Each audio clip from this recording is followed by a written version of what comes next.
এই যে হালকা, খালি বাড়িতে বসে বসে খাও আর ঘুমাও, বাহিরে কি হচ্ছে তার খবর কি রাখো? কি হয়েছে দাদি, এত চিল্লাও কে রে? শীঘ্রই বাজারে যা, আমার জন্য বাজার থেকে বড় দেখে একটি কাতলা মাছ নিয়ে আয়, জমিয়ে রান্না করে খাবো দুজন মিলে। ঠিক আছে দাদি, তুমি চাইলে আমি এখনই যাই। আচ্ছা, বাজারে যাচ্ছি, বাজারে সব থেকে বড় কাতলা মাছটা নিয়ে আসবো। তাও চিল্লাচিল্লি করিস না।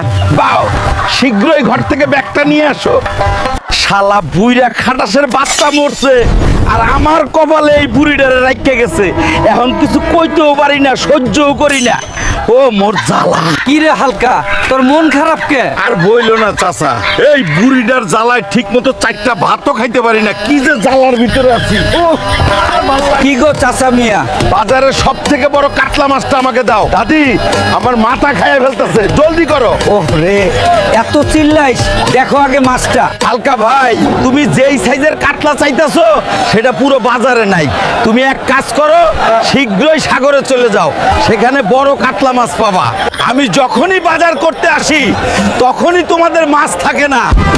তোমরা কি মাছের ব্যবসায়ী নাকি বাজারে আসো ফাইজলামো করার জন্য? আমি যখনই বাজারে মাছ কেনার জন্য আসি তখনই দেখি 2-4টা ছোট্ট মাছ নিয়ে বসে রয়েছে বাল ভালাবার জন্য। মাছের ব্যবসায়ী হইছে এক একজন। এই যে হালকা ভাই, আমাদের এলাকায় পুকুরে লটারি ছাড়ছে, যে সবচেয়ে বড় মাছ ধরতে পারবে তাকে পুরস্কৃত করা হবে। এই কথাও শুনেছি হালকা ভাই, যারা সিঙ্গেল আছে তাদেরকে নাকি বিয়ে করানো হবে, আর বিয়ে করাবে সুদর্শন সুন্দর মেয়ে, যাকে দেখে সবাই ক্রাশ হবে। কি বলো চাচা? এত সাংঘাতিক কারবার? অবশ্য। আমি তো সিঙ্গেল, আমার মাছও দরকার, আবার বউও দরকার। জলদি চলো, বড় মাছটা আমি ধরবো।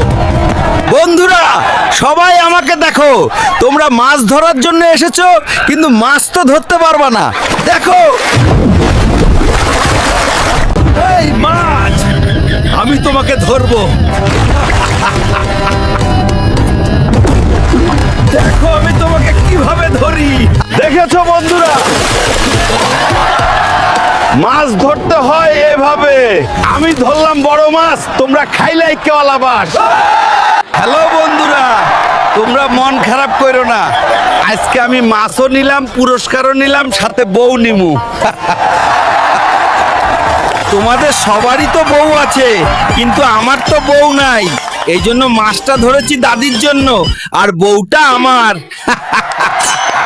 চিন্তা করেন আমার বন্ধুগণ, আজকে আমি তোমাদেরকে আইক্যাওয়ালা বাস ধরাই দিছি, কারণ আমার তো বউ দরকার।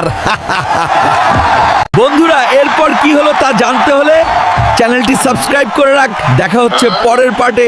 সবাই ভালো থাকো, সুস্থ থাকো, আল্লাহ হাফেজ। বন্ধুরা, তোমরা বিয়ের কাজ শুরু করো, নাচো গাও, আনন্দে সবাই মেতে উঠো, কারণ তোমাদের হালকা ভাইয়ের বিয়া। একদম ঠিক বলেছে আমার হালকা, তোমরা সবাই নাচো গাও, মজা করো, ডিজে পার্টি করো, কারণ তোমাদের হালকা ভাইয়ের বিয়া। এই যে আমার দেবর। তোমরা দেখছি কোনো মজাই করছো না, দেখি আজকে কার গায়ে কত জোর, কে বেশি নাচতে পারে। সবাইকেই তো দেখছি, কিন্তু আমার শ্বশুর শাশুড়িকে তো দেখছি না। তারা কোথায়? ও দাদি, আমার শ্বশুর শাশুড়িকে ডেকে আনো। কই গো আমার হালকার শ্বশুর শাশুড়ি, জলদি আসেন, আপনাদের সাথে কিছু বোঝাপড়া আছে। হাজার হইলেও আমার হালকা নাতিনের বিয়া। এই যে আমার হালকার শ্বশুর শাশুড়ি, আমার হালকার জন্য জলদি করে একটা বাইক নিয়ে আসেন। হালকা বিয়ার পরে বউ নিয়ে ভাইকে করে ঘুরতে যাইবো। ও বাবা গো, এই বাইক না নিলে হালকার দাদি আমাদের ছাড়বো না। উঠো উঠো। এই হালকার দাদির সাথে লড়াই করা যাবে না। দাদি, দেখতাছি শ্বশুর শাশুড়ি অলরেডি বাইকের এক্সারসাইজ শুরু করে দিছে। এই যে হালকা জামাই, বিয়ের জন্য সাইকেল নিয়ে আসলাম, এটা দিয়ে বিয়ের পরে ঘুরতে যাব আমার মেয়েকে নিয়ে। মাদারের বাচ্চা শ্বশুর, এই সাইকেল দিয়ে আমি কি করব? আমি কি ছোট বাচ্চা যে সাইকেল দিয়ে খেলবো?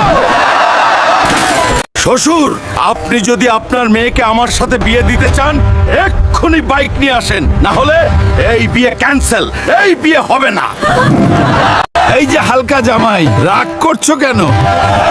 আমার যা সম্পত্তি আছে সবই আমার মেয়ের নামে লিখে দিয়েছি। সব সম্পত্তি তোমার মেয়ের নামে লিখে দিছো মানে আমি কি বাল ছিঁড়তে তোমার মেয়েকে বিয়ে করব? হ্যাঁ, আমার ভাগের সম্পত্তি আমাকে লিখে দেন, তা না হলে আপনার মাইয়া নিয়া ফুটেন। কি বলো গ্রামবাসীরা?